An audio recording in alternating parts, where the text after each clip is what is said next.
আপনারা অনেকেই বলেছিলেন যে সিটিভি বাংলা চ্যানেল থেকে ভিডিও আনার জন্য। তো আজকে আমরা সিটিভি বাংলা চ্যানেল থেকে এই ভিডিও একটা দেখবো, সেটা হচ্ছে আলী ইবনে আবি তালিবের ইতিহাস। তো চলো দেখা যাক এই ভিডিওটা। কে সেই বীর বাহাদুর যার দ্বারাই শক্তিশালী দুর্গের পতন হবে? আল্লাহ ও তার রাসূলও তাকে ভালোবাসে, যিনি ছিলেন আমাদের রাসূল সাল্লাল্লাহু আলাইহি সাল্লামের আপন চাচাতো ভাই, বেহেশতে যুবকদের সর্দার হযরত আলী ইবনে আবু তালিব রাদিয়াল্লাহু তাআলা আনহু। আরবি ক্যালেন্ডারে তখন সপ্তম হিজরি।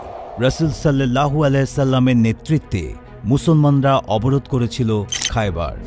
উদ্দেশ্য ছিল উদ্ধত, অহংকারী, চুক্তি ভঙ্গকারী ইহুদিদের কঠিনভাবে শায়েস্তা করা। খায়বারের কামুস দুর্গ ছিল ইহুদিদের অন্যতম শক্তিশালী ও নিরাপদ দুর্গ, তাই তারা নিশ্চিন্ত ছিল মুসলমানরা কখনোই এই দুর্গ ভেদ করে তাদের স্পর্শ করতে পারবে না। রাসূল সাল্লাল্লাহু আলাইহি সাল্লাম দুর্গ অবরোধ করে প্রথম দিন দুর্গের দরজা ভাঙার জন্য পাঠালেন তার সবচেয়ে প্রিয় বন্ধু হযরত আবু বকর সিদ্দিক রাদিয়াল্লাহু তাআলা আনহুকে। সারাদিন চেষ্টা করেও ব্যর্থ মনোরথে ফিরে আসতে হল ইসলামের প্রথম খলিফাকে। পরদিন রাসূল সাল্লাল্লাহু আলাইহি সাল্লাম প্রেরণ করলেন আরবের অন্যতম সাহসী, শক্তিশালী এবং বীর সেনানী হযরত ওমরে ফারুক রাদিয়াল্লাহু তাআলা আনহুকে। তিনিও পারলেন না দুর্গের সেই দুর্বোধ্য দরজা ভাঙতে। মুসলমানরা যখন 2 দিন চেষ্টা করেও ব্যর্থ হল, ইহুদিরা তখন ফেটে পড়ল অট্টহাসিতে। তাদের অহমিকা ছাড়িয়ে গেল সাফা মারোয়ার উচ্চতাকেও। এমতাবস্থায় মুসলিম শিবিরে দেখা দিল হতাশার কালো মেঘ। মুসলমানদের অবস্থা অবলোকন করে মুচকি হাসলেন রাসূল সাল্লাল্লাহু আলাইহি সাল্লাম। তিনি ঘোষণা দিলেন, কাল এমন একজনের হাতে পতাকা তুলে দেওয়া হবে, আল্লাহ যার হাতে এই দুর্গের বিজয় দান করবেন। সে আল্লাহ ও তার রাসূলকে ভালোবাসে, আল্লাহ ও তার রাসূলও তাকে ভালোবাসে। রাসূল সাল্লাল্লাহু আলাইহি সাল্লামের এমন ঘোষণায় চাঞ্চল্য ফিরে এলো মুসলিম শিবিরে। সারা রাত ঘুম হলো না সাহাবায়ে কেরামের। তারা উৎকণ্ঠায় জেগে থাকলেন এই ভেবে, কে সেই বীর বাহাদুর যার দ্বারাই শক্তিশালী দুর্গের পতন হবে। পরদিন সকালে ফজরের নামাজ আদায় করে সকলেই তাকিয়ে রইলেন রাসূল সাল্লাল্লাহু আলাইহি সাল্লামের দিকে। রাসূল খোঁজ করলেন এমন এক ব্যক্তির, যিনি ছিলেন সে সময় চক্ষু রোগে আক্রান্ত, যিনি ছিলেন আমাদের রাসূল সাল্লাল্লাহু আলাইহি সাল্লামের আপন চাচাতো ভাই, আমাদের রাসূল সাল্লাল্লাহু আলাইহি সাল্লামের প্রাণপ্রিয় কন্যা হযরত ফাতিমা রাদিয়াল্লাহু তাআলা আনহার সম্মানিত স্বামী, বেহেশতে যুবকদের সর্দার হযরত হাসান ও হুসাইন রাদিয়াল্লাহু তাআলা আনহুর মান্যবর পিতা, শেরে খোদা হযরত আলী ইবনে আবু তালিব রাদিয়াল্লাহু তাআলা আনহু। সাহাবারা বিস্মিত হলেন আলী রাদিয়াল্লাহু তাআলা আনহুর নাম শুনে। তারা সমস্বরে বলে উঠলেন, ইয়া রাসূলুল্লাহ, আলী তো চক্ষু রোগে আক্রান্ত। নবীজি সাল্লাল্লাহু আলাইহি সাল্লাম বললেন, তাকে নিয়ে এসো। সাহাবীরা তাকে নিয়ে এলে নবীজি তার চোখে লালা মাখিয়ে দিয়ে দোয়া করলেন। রাসূলের দোয়া ও লালার বরকতে আলী রাদিয়াল্লাহু তাআলা আনহু সুস্থ হয়ে গেলেন। তারপর আলী রাদিয়াল্লাহু তাআলা আনহু পতাকা হাতে নিয়ে দুর্গে আক্রমণ করলেন বীর বিক্রমে, অমিত তেজে, অতুলনীয় শক্তিতে। এক পর্যায়ে তিনি কামুস দুর্গের দরজা কাঁধে তুলে নেন এবং মুসলমানরা এ পথ দিয়ে দুর্গে প্রবেশ করে। দুর্গ বিজয়ের পর তিনি দরজাটা যেখানে নিক্ষেপ করেন, সেখান থেকে দরজাটা সরানোর জন্য 40 জন লোকের প্রয়োজন হয়েছিল। ইসলামের আগমন ও বিজয় পৃথিবীবাসীকে উপহার দিয়েছে শান্তি, সমৃদ্ধি ও কল্যাণের শাসন ব্যবস্থা খেলাফতে রাশেদা। এই খেলাফতে রাশেদার চতুর্থ এবং সর্বশেষ খলিফা হলেন শেরে খোদা আলী রাদিয়াল্লাহু তাআলা আনহু, যিনি ইসলামের ছায়াতলে আশ্রয় গ্রহণকারী প্রথম বালক। বিশ্বনবী হযরত মুহাম্মদ সাল্লাল্লাহু আলাইহি সাল্লামের কনিষ্ঠ জামাতা প্রাণনাশের আশঙ্কা উপেক্ষা করে হিজরতের রাতে প্রিয় নবীর বিছানায় শয়নকারী, জান্নাতের সুসংবাদপ্রাপ্ত 10 জন সাহাবীর মধ্যে চতুর্থতম। তার চরিত্র নবীদের চরিত্রের ন্যায়। নবীজির চাচাতো ভাই রাসূল সাল্লাল্লাহু আলাইহি সাল্লামের নবুয়ত প্রাপ্তির 10 বছর পূর্বে কাবায় জন্মগ্রহণ করেন। শৈশব কাটান নবীজির প্রতিপালনে। তার ও নবীজির মাঝে মর্যাদার ব্যবধান ছিল মুসা ও হারুন আলাইহিসসালামের মাঝের ব্যবধানের মতো। ইতিহাস তাকে ইসলামের মধ্যমণি, মুজাহিদ হিসেবে আবিষ্কার করেছে। 603 খ্রিস্টাব্দে মক্কার অভিজাত বংশ কোরাইশের হাসিম গোত্রে জন্মগ্রহণ করেন এই বীর সেনানী। তার মা নাম রাখেন আসাদ আর তার পিতা রাখেন আলী। রাসূল সাল্লাল্লাহু আলাইহি সাল্লাম তাকে আবু তুরাব নামে ডাকতেন। তার ছিল বড় বড় ডাগর চোখ, পূর্ণিমার চাঁদের মতো উজ্জ্বল দেহ অবয়ব, চওড়া পেট ও প্রশস্ত কাঁধের অধিকারী ছিলেন। হাতের তালু ছিল মাংসল, তার ঘাড় ছিল রূপার জগের মতো, মাথা ছিল কেশহীন, দাড়ি ছিল লম্বা, বাহু ছিল বজ্র কঠিন। কাউকে বাহু দিয়ে ধরলে তার শ্বাস বন্ধ হবার উপক্রম হতো। হযরত আলী ছিলেন বিজ্ঞ আলিম, ফকি ও বাগ্মী সাহাবী। অধিক ফতোয়া প্রদানকারী সাহাবীদের মধ্যে তিনি ছিলেন অন্যতম। তার জ্ঞান ও প্রজ্ঞার ঋণ জগৎ আজও স্মরণ করে। তার উপদেশমালা এখনও জ্ঞানীদের তৃষ্ণা মেটায় আর অজ্ঞদের পথ দেখায়। বলা হয় নবীজি ছিলেন জ্ঞানের শহর আর আলী ছিলেন সে শহরের প্রধান ফটক। প্রায় 400 হাদিস বর্ণনা করেছেন তিনি। আলী রাদিয়াল্লাহু তাআলা আনহু ছিলেন বীরত্ব ও সাহসিকতায় সমসাময়িক এবং পরবর্তী সকল যুগের মুসলিম তরুণ যুবাদের আদর্শ। যুগ যুগ ধরে মানুষ তাকে স্মরণ করে শেরে খোদা বলে। ইতিহাসবিদরা এ ব্যাপারে একমত। হযরত আলী রাদিয়াল্লাহু তাআলা আনহু রাসূলের সাথে তাবুক যুদ্ধ ছাড়া সকল যুদ্ধে অংশগ্রহণ করেছেন। অনেক যুদ্ধে রাসূল সাল্লাল্লাহু আলাইহি সাল্লাম তার হাতে পতাকা সুপর্দ করেছেন। দ্বিতীয় হিজরির বদর যুদ্ধে অংশগ্রহণকারী 313 জন বীর মুজাহিদের মধ্যে হযরত আলী রাদিয়াল্লাহু তাআলা আনহু ছিলেন অন্যতম। যুদ্ধের শুরুতে কুরাইশ বীর উতবা, সায়বা ও অলিদ উদ্ধত ও অহংকার নিয়ে মুসলমানদেরকে মল্লযুদ্ধের আহ্বান জানান। তারা হাঁক ছাড়ে, তোমাদের মাঝে কে আছো যে আমাদের সাথে লড়াই করবে? সাথে সাথে আনসারদের মধ্য থেকে 3 জন মুজাহিদ বীর দর্পে এগিয়ে যান। কিন্তু মদিনার আনসারি সাহাবীদের দেখে চরম অহংকারী কুরাইশরা নাক সিটকায়। তারা বলে, আমরা বনু আব্দুল মুত্তালিবের আমাদের চাচাতো ভাইদের সাথে লড়াই করতে চাই। তৎক্ষণাৎ রাসূল সাল্লাল্লাহু আলাইহি সাল্লাম বললেন, হে আলী, হামজা, উবায়দা, উঠো, এগিয়ে যাও। ইসলামের এই 3 বীর শার্দুল বীরের মতো এগিয়ে গেলেন। আল্লাহ তাআলা তাদের হাতে উতবা, সায়বা ও ওয়ালিদের জীবন প্রদীপ চিরদিনের জন্য নিভিয়ে দিলেন। তারপর সম্মিলিত লড়াই শুরু হয়। মুশরিকদের 70 জন নিহত হয়, 70 জন বন্দী হয়। মুসলমানদের 14 জন শাহাদাতের মর্যাদা লাভ করেন। উহুদ যুদ্ধে সহসা যখন গুজব ছড়ালো রাসূল সাল্লাল্লাহু আলাইহি সাল্লাম শহীদ হয়েছেন, তখন আলী রাদিয়াল্লাহু তাআলা আনহু নিজেও রাসূলকে দেখতে পাচ্ছিলেন না। তিনি ভাবলেন, রাসূলের মৃত্যুর পর আমার জীবনের আর কি মূল্য আছে? তৎক্ষণাৎ তরবারির খাপ ছিঁড়ে ফেললেন এবং কাফিরদের উপর বীর বিক্রমে ঝাঁপিয়ে পড়লেন। মুসলমানরা তার পথ থেকে সরে দাঁড়াতে বাধ্য হল। এক পর্যায়ে যখন তিনি রাসূল সাল্লাল্লাহু আলাইহি সাল্লামকে জীবিত দেখতে পেলেন, তখন দ্রুত তার কাছে ছুটে গেলেন এবং রাসূলের প্রতিরক্ষায় বীরের মতো দৃঢ়পদ রইলেন। যুদ্ধ শেষে দেখা যায় আলী রাদিয়াল্লাহু তাআলা আনহুর শরীরে 16টি আঘাত লেগেছে। 6ষ্ঠ হিজরিতে রাসূল সাল্লাল্লাহু আলাইহি সাল্লাম তার সাহাবীদের নিয়ে উমরার উদ্দেশ্যে মক্কা অভিমুখে বের হন। মক্কার উপকণ্ঠে গিয়ে কুরাইশদের বাধার প্রেক্ষিতে এক পর্যায়ে তাদের সাথে সন্ধি করেন। রাসূল সাল্লাল্লাহু আলাইহি সাল্লাম ও মুশরিকদের মাঝে সন্ধির ব্যাপারে যখন ঐক্যমত হয়, তখন সন্ধির শর্তাবলী লেখার সৌভাগ্য লাভ করেন হযরত আলী রাদিয়াল্লাহু তাআলা আনহু। তিনি সন্ধির কাগজের উপর লেখেন। এই লেখার উপর চুক্তিবদ্ধ হয়েছেন আল্লাহর রাসূল মুহাম্মদ সাল্লাল্লাহু আলাইহি ওয়াসাল্লাম। এটা দেখে মুশরিকরা বলল, আল্লাহর রাসূল লিখবে না। মুহাম্মদকে যদি আল্লাহর রাসূল হিসেবে মেনে নেই, তাহলে তার সাথে আমরা কেন যুদ্ধ করব? তখন রাসূল সাল্লাল্লাহু আলাইহি সাল্লাম বললেন, আলী, এই অংশটুকু মুছে ফেলো। আলী রাদিয়াল্লাহু তাআলা আনহু রাসূলের সম্মান ও ভালোবাসার প্রতি লক্ষ্য করে বললেন, আল্লাহর রাসূল, আমি তা মুছতে পারবো না। তখন রাসূল সাল্লাল্লাহু আলাইহি সাল্লাম নিজেই মুছে দিলেন। তারপর চুক্তি লিখিত হয় যে আগামী বছর মুসলমানরা 3 দিনের জন্য মক্কায় প্রবেশ করতে পারবে, তবে তাদের তরবারি থাকবে কোষবদ্ধ। হযরত আলী রাদিয়াল্লাহু তাআলা আনহু, খলিফা আবু বকর, উমর রাদিয়াল্লাহু তাআলা আনহু ও উসমান রাদিয়াল্লাহু তাআলা আনহু এর শাসনামলে তাদের উপদেষ্টাদের একজন ছিলেন।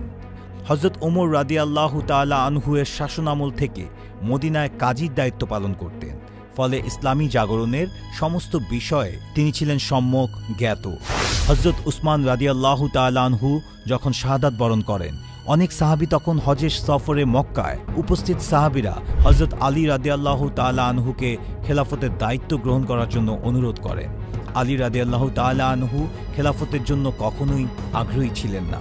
তিনি সাহাবীদের অনুরোধে দিন হেফাজতের লক্ষ্যে সকলের সম্মতিতে মসজিদে বায়াত গ্রহণ করতে সম্মত হন। উপস্থিত প্রায় সকল সাহাবীরা তার হাতে বায়াত হন। হযরত তালহা ও জুবাইর রাদিয়াল্লাহু তাআলা আনহুও আগ্রহ ও সানন্দে বায়াত হন। হযরত আলী রাদিয়াল্লাহু তাআলা আনহুর খেলাফতকাল ছিল ফিতনা ও ফ্যাসাদে ভরপুর। একের পর এক ফিতনা সৃষ্টি হতে থাকে। তিনি শিয়া ও খারেজিদের দমনে বিশেষ মনোযোগ দেন। শিয়াদের একটি দলকে তিনি আগুনে পুড়িয়ে মারেন, যারা আলী রাদিয়াল্লাহু তাআলা আনহুকে খোদা মানতে শুরু করেছিল। তিনি খারেজি ফিতনারও টুটি চেপে ধরেন, কিন্তু তখন বিভিন্ন অঞ্চল তার আয়ত্ত থেকে ছুটে যেতে থাকে। মিশর, ফিলিস্তিন, লেবানন একে একে তার হাতছাড়া হয়ে যায়। সর্বশেষ কেবল ইরাকের একটি অংশ তার কর্তৃত্বাধীন থাকে। এ সময় নতুন কোনো অঞ্চল ইসলামী খেলাফতের সীমানাভুক্ত হয়নি। 40 হিজরিতে খারেজিরা একই দিনে ফজরের নামাজের সময় হযরত আলী, মুয়াবিয়া ও আমর বিন আস রাদিয়াল্লাহু তাআলা আনহুকে হত্যা করার পরিকল্পনা গ্রহণ করে, যাতে খারেজিদের পথের সব কাঁটা দূর হয়ে যায়। তারা একই সময় 3 জন ঘাতককে দামেস্ক, মিশর ও কুফায় পাঠায়। তারা 40 হিজরির 17ই রমজান ফজরের সময় 3 জনের ওপর মরণঘাতী আক্রমণ করে। তখন হযরত মুয়াবিয়া রাদিয়াল্লাহু তাআলা আনহু মারাত্মক আহত হন। দীর্ঘ 5 মাস চিকিৎসার পর তিনি সুস্থ হন। হযরত আমর বিন আস রাদিয়াল্লাহু তাআলা আনহু সেদিন অসুস্থ থাকায় মসজিদে উপস্থিত ছিলেন না। তাই হত্যাকারী অজ্ঞাতবশত অন্য একজন সাহাবীকে শহীদ করে দেয়। আর আব্দুর রহমান বিন মুলজিম কুফার মসজিদের দরজায় হযরত আলী রাদিয়াল্লাহু তাআলা আনহুর উপর অতর্কিত আক্রমণ করে আহত করে ফেলে। আলী রাদিয়াল্লাহু তাআলা আনহু 4 দিন মুমূর্ষু অবস্থায় থেকে 21 রমজান শাহাদাত বরণ করেন। আলী রাদিয়াল্লাহু তাআলার ইন্তেকালের কথা শুনে মুয়াবিয়া রাদিয়াল্লাহু তাআলা আনহু বলেন, তার মৃত্যুতে ইলম ও ফিকহ উঠে গেল। হযরত মুয়াবিয়া রাদিয়াল্লাহু তাআলা আনহু দামেস্কের গভর্নর থাকাকালে প্রতিনিয়ত নতুন নতুন যত মাসালা আসত, তিনি সাথে সাথে সেগুলো আলী রাদিয়াল্লাহু তাআলা আনহুর কাছে লিখে পাঠাতেন। আলী রাদিয়াল্লাহু তাআলা আনহুর মৃত্যুর পর তার পুত্র হযরত হাসান রাদিয়াল্লাহু তাআলা আনহু তার ভাষণে বলেন, গতকাল এমন একজন আপনাদের ছেড়ে আল্লাহর কাছে গমন করেছেন, নবীগণ ছাড়া তার পূর্বে বা পরে তার মতো জ্ঞানী আর অতিবাহিত হয়নি। এর বাস্তবতা আমরা 1400 বছর পর বসে উপলব্ধি করতে পারি, যখন তার প্রতি মানুষের অগাধ ভালোবাসা ও মুগ্ধতা দেখি। তার জ্ঞানের বিচ্ছুরণে মোহিত হয়ে স্বল্প জ্ঞান মুসলমানদের মনে অতি ভক্তি ও বাড়াবাড়ির সূচনা হয়। পাশাপাশি তাকে নিয়ে ছড়িয়ে পড়ে কুসংস্কার ও বানোয়াট ঘটনা। আহলে বাইতের প্রতি অতিভক্তির প্রকাশ ঘটাতে গিয়ে কেউ কেউ আলী রাদিয়াল্লাহু তাআলা আনহুকে সাহাবীদের থেকেও ঊর্ধ্বে উঠিয়ে ফেলেন। কেউ তো তাকে আল্লাহর পক্ষ থেকে নবীজির মাধ্যম হয়ে গুপ্ত জ্ঞানের অধিকারী বলেও প্রচার করে। ইয়া আলী বা আলী মাওলা বর্তমান সময়ে খুবই প্রচলিত শব্দ, অথচ এগুলো এক পর্যায়ে আল্লাহর সাথে শিরকের কাতারে পড়ে যায়। মুঘল শাসকদের সাথে সাফাভি ইরানের ভালো সম্পর্কের সুবাদে ভারতবর্ষে শিয়াদের যে অবাধ বিচরণ শুরু হয়, তার প্রভাব তৃণমূল পর্যায় পর্যন্ত পৌঁছে যায়।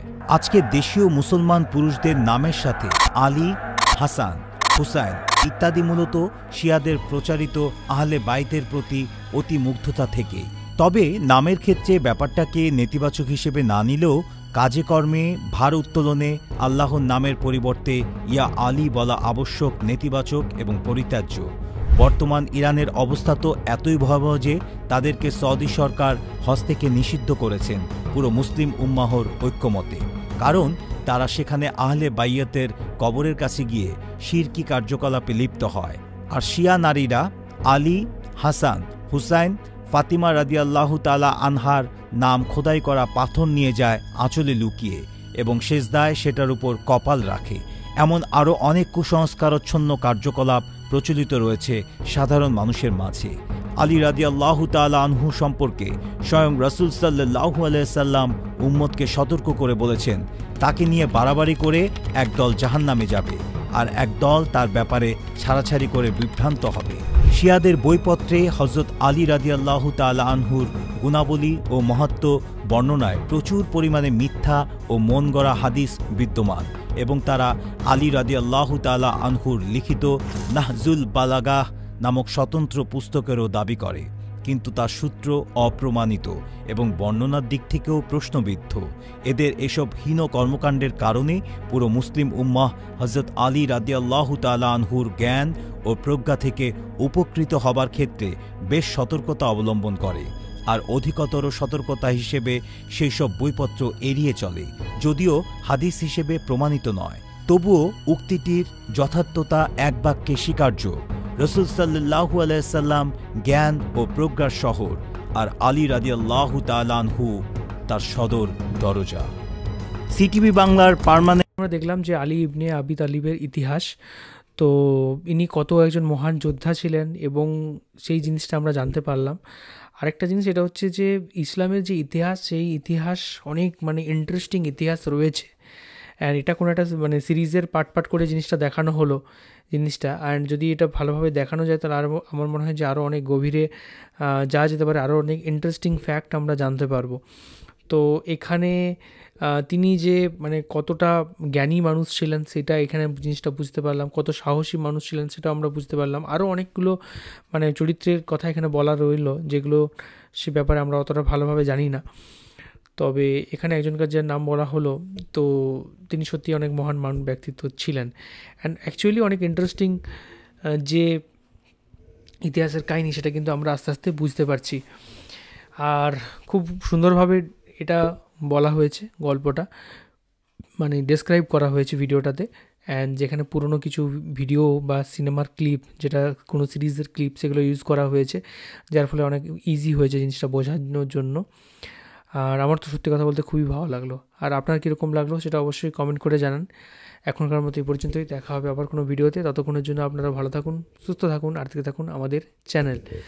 আর সত্যি কথা বলতে আমাদের এই ভিডিওগুলো আমি কোনো ধর্ম প্রচার করছি, অনেকে আমরা কমেন্ট করে দেখেন যে ইসলাম প্রচার করছি বা এরকম কিছু করছি, এরকম অ্যাকচুয়ালি কোনো কিছু না। আমরা যে কোনো ধর্মের মানুষ হই না কেন, আমরা অন্য কিছু ইতিহাস সম্পর্কে জানতেই পারি, জানতে কোনো দ্বিধাও নেই, জানতে কোনো অপরাধও নয়।